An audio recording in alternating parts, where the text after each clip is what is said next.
tagapagsalita, batang-bata at magandang-maganda. At sa ating barangay captain, Kapitan Rogelio Gabino Sr. at sa konsihal ng barangay na kasama niya ngayon. At sa ating masipag at batang-batang TIC, Mrs. Priscilla Factor, mga kapwa ko, mga guro, mga magulang, panauhin, mga magsisipagtapos at may mga karangalan, isang magandang umaga po sa inyong lahat. Ang akin pong ipapakilalang panauhing tagapagsalita ay dito rin graduate o nagtapos ng elementary dito sa Del Pilar Elementary School. At siya ay anak ng Ofelia Gragasin at ni Ginoong Elpidio Gragasin. Siya ay pinanganak noong October 29, 1978. O, hulaan niyo na po yung edad niya dyan, 1978. Ngayon ay 2007. O, mag-minus class na kayo dyan. At siya po ay nagtapos din ng pag-aaral ng high school sa GCI. At graduate siya ng degree of Bachelor of Elementary Education sa pamantasan ng Orolyo. Siya po ay nakapagtrabaho sa kumpanya sa Toshiba Philippines sa Laguna. At nagtrabaho din siya ng 3 taon mula noong 2004 to 2007. Kaya siya fresh from Taiwan. Kailan lang po siya dumating.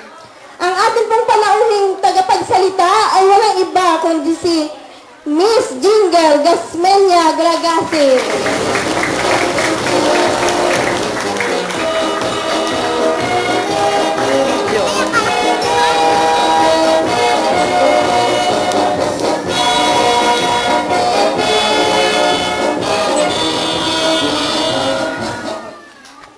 Maraming salamat po sa ating mga magulang, sa mga mag-aaral, mga magsisipagtapos, sa ating mga guro, sa ating mga panahuin. Magandang umaga po sa inyong lahat. It's truly a great honor to stand here in front of you, to be invited as your guest speaker. First, I would like to congratulate lahat ng graduates ngayon and those who finish another school year. Keep up the good work. Dati tulad nyo rin ako, I used to sit there and watch someone speak here. Ang bilis talaga ng panahon. Sooner or later, it will be one of you will stand here tulad ko ngayon. I won't be where I'm now if not sa mga teachers natin na taos-pusong nagmamahal at nagtuturo sa atin. Their selfless service has inspired me to graduate with a degree of BS Education. Ang isang teacher ay isang magulang. Minsan, di nila gaano iniisip ang sarili. Their students' welfare comes first. That's why, because of them, great persons and leaders have grown.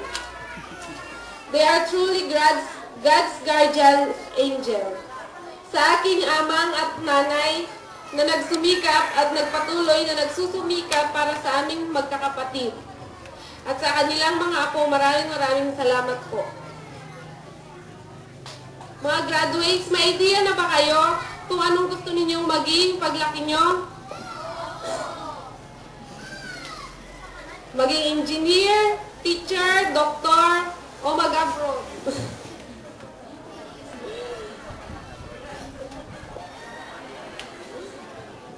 On today's very competitive world, kadalasan di pa sapat ang pinag-aralan lang. Sabi ng iba, i-discarte lang daw. But for me, I encourage you to develop and explore your hidden talents. Sino makakapagsabi na baka sa school natin gagraduate ang makakagawa ng gamot sa AIDS, maging Olympic gold medalist, o presidente? Kahit sa saan pa man, we must be of great service of humanity. Di ba minsan masarap na kahit nawala man tayo sa mundong ito, we're still remembered? We should, in even the smallest way, contribute to our country's progress and pride. Minsan, pag-graduate, lalo na sa mga taga-probinsya, ang iniisip agad pumunta sa Maynila o abroad. Minsan, binibenta nila ang lupa nila just to settle to other places, then later find themselves left with nothing.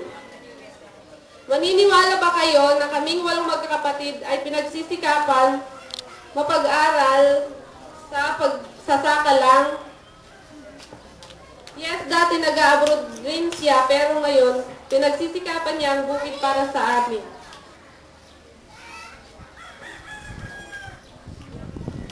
Habang nakasakay ako sa eroplano, pabalik ng Pilipinas, nasa itaas kami ng Bulacan. Nang mapansin ko, parang sementeryo ang nasa ibaba at tapos na-realize ko mga subdivision pala ang nakikita ko.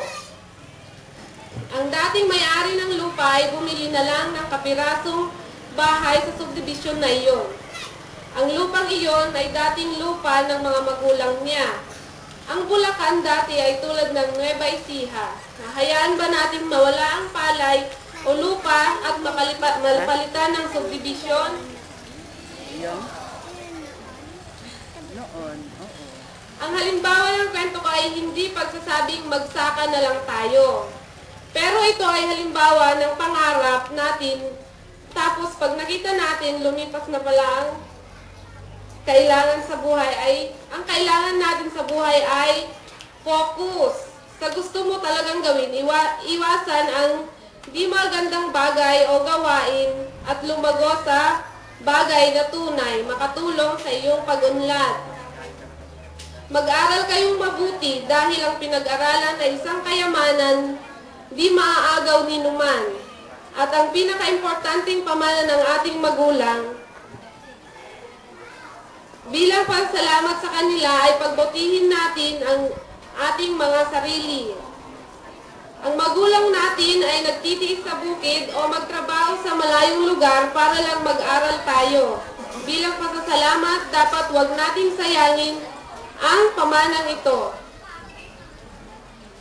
Oo, maraming maaaring sabihin sa public school nga lang tayo, pero naiisip nyo ba ang napakaraming bata na gustong mag-aral, pero di makapag-aral?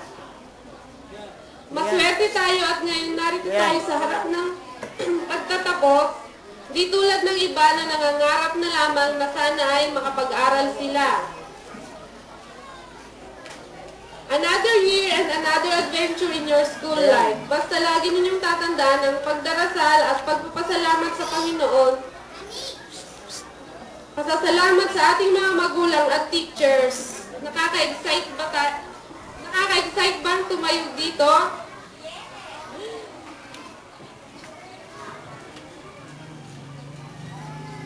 Gusto nyo rin bang isang araw ay tumayo rin kayo at magkwento? Pwes, maging focus kayo sa inyong mga sarili. Mag-aral at ng mabuti, develop ang sarili sa mabuting interes at pangarap. Maraming salamat. Congratulations.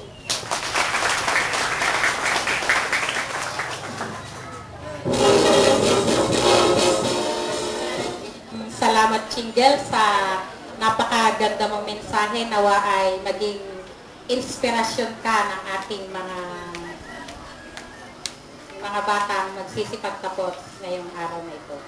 Ngayon naman po ay ang mensahe ng ating pinakamamahal na Mayor. Wala pong iba kundi si Mayor Eugenio L. Placido Jr.